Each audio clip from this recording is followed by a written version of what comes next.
নমস্কাৰ ষ্টুডিঅ'ৰ মজাত মই মিনহাজ ভাৰতীয় ইউটিউবাৰ মালহোত্ৰা আৰু এই মালহোত্ৰাক ইতিমধ্যে গ্ৰেপ্তাৰ কৰিছে 17 মেৰ দিনা ভাৰতত থাকি পাকিস্তানৰ চোৰাংচোৱাগিৰি কৰিছিল এইগৰাকী ইউটিউবাৰে আৰু জ্যোতি মালহোত্ৰা নামৰ এইগৰাকী ইউটিউবাৰে ইতিমধ্যে ভাৰতৰ বিভিন্ন তথ্য পাকিস্তানক প্ৰদান কৰিছিল আৰু সকলো এতিয়া উন্মোচন হৈছে তাতোতকৈ ডাঙৰ কথা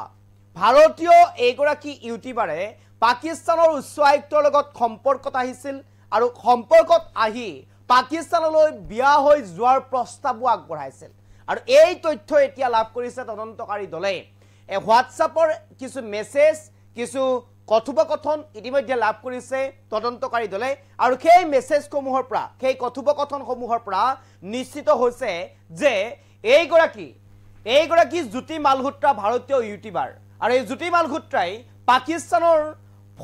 পাকিস্তানলৈ বিয়া হৈ যোৱাৰ ইচ্ছা প্ৰকাশ কৰিছিল প্ৰস্তাৱ দিছিল আৰু সেই প্ৰস্তাৱক যেন এক প্ৰকাৰ নাকচু কৰিছিল পাকিস্তানৰ ফালৰ পৰা অৰ্থাৎ পাকিস্তানৰ যিগৰাকী বিশেষ ব্যক্তিৰ সৈতে সম্পৰ্ক আছিল উচ্চায়ুক্ত ডেনিছৰ সৈতে আৰু কেইগৰাকীয়ে অস্বীকাৰ কৰিছিল কৈছিল ভালে থাকা সুখত থাকা এনে ধৰণৰ কিছু কথোপকথন ইতিমধ্যে লাভ কৰিছিল তদন্তকাৰী দলে আৰু তাৰ পিছতেই সকলো ৰাজহুৱা কৰিছে সকলো পোহৰলৈ আনিছে এক প্ৰকাৰ যেন ভাৰতত থাকে ভাৰতৰ ভূমিত থাকে পাকিস্তানৰ চোৰাংচোৱাগিৰি কৰিছিল পাকিস্তানৰ হৈ ভাৰতৰ এইগৰাকী ইউটিউবাৰ জ্যোতি মালহোত্ৰাই এই মুহূৰ্তত সবিশেষ লৈ চেষ্টা কৰিছো পাকিস্তানত বিয়া হ'বলৈ ইচ্ছা প্ৰকাশ কৰিছিল জ্যোতি মালহোত্ৰাই হোৱাটছআপৰ কিছু কথোপকথনত ওলাই পৰিছে এই তথ্য পাকিস্তানৰ উচ্চায়ুক্ত দানিছৰ সৈতে আছিল গোপন মিতিৰালি এটা মধুৰ সম্পৰ্ক আছিল দানিছৰ সৈতে পাকিস্তানৰ হৈ চোৰাংচোৱা কৰিছিল ভাৰতত থাকি এইগৰাকী ভাৰতীয় ইউটিউবাৰ জ্যোতি মালহোত্ৰাই পাকিস্তানক ভাল পাই পাকিস্তানত বিয়া হোৱাৰ মন থকাৰ কথা উল্লেখ কৰিছিল হোৱাটছআপৰ জৰিয়তে ইতিমধ্যে সকলো কথা উন্মোচন কৰিছে পাকিস্তানলৈ মোক বিয়া কৰাওক বুলি এটা বাৰ্তা পঠিয়াইছিল বুলি উল্লেখ তদন্তকাৰী বিষয়াৰ পাকিস্তানলৈ মোক বিয়া কৰাই লৈ যাওক এনে ধৰণৰ কিছু কথোপকথন হোৱাটছআপৰ ছাত্ৰৰ পৰা পাবলৈ সক্ষম হৈছিল তদন্তকাৰী দলটোৱে কিন্তু তেওঁ উত্তৰত অস্বীকাৰ কৰিছিল অৰ্থাৎ পাকিস্তানৰ উচ্চ আয়ুক্তগৰাকীয়ে ডেনিছে এই কথা অস্বীকাৰ কৰিছিল অপাৰেশ্যন সিন্দুৰ চলি থকাৰ সময়তো ডেনিছৰ সৈতে আছিল বুলি উল্লেখ মালহোত্ৰা অপাৰেশ্যন সিন্দুৰ চলি থকাৰ সময়তো ডেনিছৰ সৈতে সম্পৰ্কত আছিল আনহাতে মাৰ্চ মাহৰ কথোপকথন ডিলিট কৰি দিয়া বুলিও উঠিছিল অভিযোগ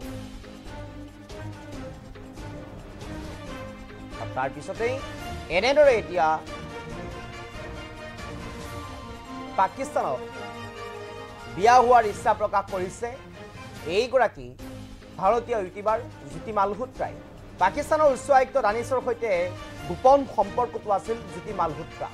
আৰু গোপন সম্পৰ্কত থকাই নহয় ভাৰতৰ বিভিন্ন তথ্য পাকিস্তানক প্ৰদান কৰিছিল এইগৰাকী ভাৰতীয় ইউটিউবাৰ জ্যোতি মালহোত্ৰাই শেহতীয়াকৈ আজি মুখ্যমন্ত্ৰী ডক্টৰ হিমন্ত বিশ্ব শৰ্মাই আন গুৰুতৰ অভিযোগ বা গুৰুতৰ খবৰ আহুকানে পহুকানে শুনাৰ কথাও তেওঁ উল্লেখ কৰিছে যদি মালহোত্ৰাৰ এগৰাকী সন্তান পাকিস্তানত থকাৰ কথাও উল্লেখ কৰিছে অথবা সেই খবৰ কোনো ধৰণৰ তথ্য নাই সেই খবৰৰ সেই কথা উল্লেখ কৰিছে মুখ্যমন্ত্ৰীগৰাকীয়ে সেই খবৰৰ কোনো ভিত্তি নাই কিন্তু সেই খবৰ তেওঁ শুনিছে কাৰোবাৰ পৰা সেই কথাটো উল্লেখ কৰিছে সংবাদমেলৰ জৰিয়তে আৰু এইগৰাকী হৈছে জ্যোতি মালহোত্ৰা যিগৰাকীয়ে ভাৰতত থাকি পাকিস্তানৰ হৈ চোৰাংচোৱাগিৰি কৰিছিল পাকিস্তানক সকলো তথ্য প্ৰদান কৰিছিল তাৰ পিছতেই ধৰা পৰিছিল 17 মেৰ দিনা গ্ৰেপ্তাৰ হৈছিল এইগৰাকী জ্যোতি মালহোত্ৰা আৰু জ্যোতিয়ে ইতিমধ্যে হোৱাটছআপৰ জৰিয়তে বিবাহৰ প্ৰস্তাৱো আগবঢ়াইছিল এতিয়া জ্যোতিক উদ্দেশ্যে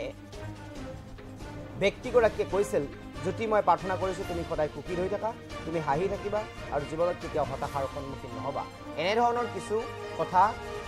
উত্তৰ হিচাপে তেওঁক প্ৰদান কৰিছিল জ্যোতি মালহোত্ৰাক বিশেষ ব্যক্তিগৰাকীয়ে আৰু ভাৰতৰ যেতিয়া অপাৰেশ্যন সিন্দুৰ চলিছিল এই অপাৰেশ্যন সিন্দুৰ চলি থকাৰ সময়তো সংস্পৰ্শত আছিল জ্যোতি মালহোত্ৰা পাকিস্তানৰ উচ্চায়ুক্ত